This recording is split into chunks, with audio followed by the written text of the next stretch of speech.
Guys, nagbabagya na naman yung panahon na uulan na naman guys.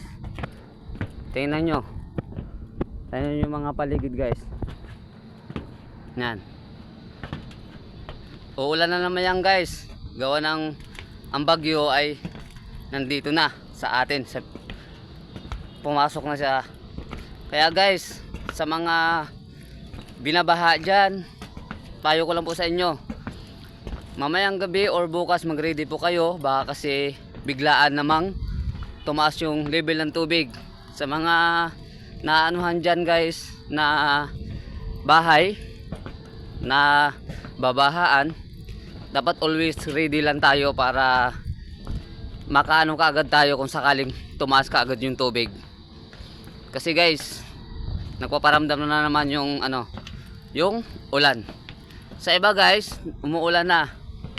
Tulad na yan guys, bandang Cavite guys, umuulan na. Kasi ang Cavite, ng bagyo.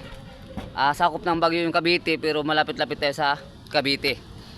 Kaya asahan din natin na maging alerto sa mga nito guys, sa mga bagyo nito. Katulad ngayon, madilim na naman.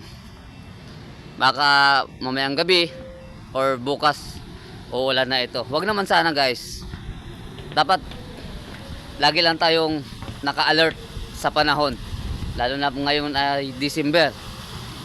Ngayong December guys, kalimitan talaga lahat ng bagyo na dumadaan dito sa atin, sa Pilipinas dumadaan. Kaya maging alerto lang tayo guys sa mga paparating na bagyo. Yan guys, sobrang talaga na yan guys. Nagpapaano naman, malakas yung hangin. Tapos yung ulap. Maraming salamat guys, dapat maging alert kayo sa panahon ngayon guys. Ngayong buwan ng Bear. Thank you, salamat sa lahat.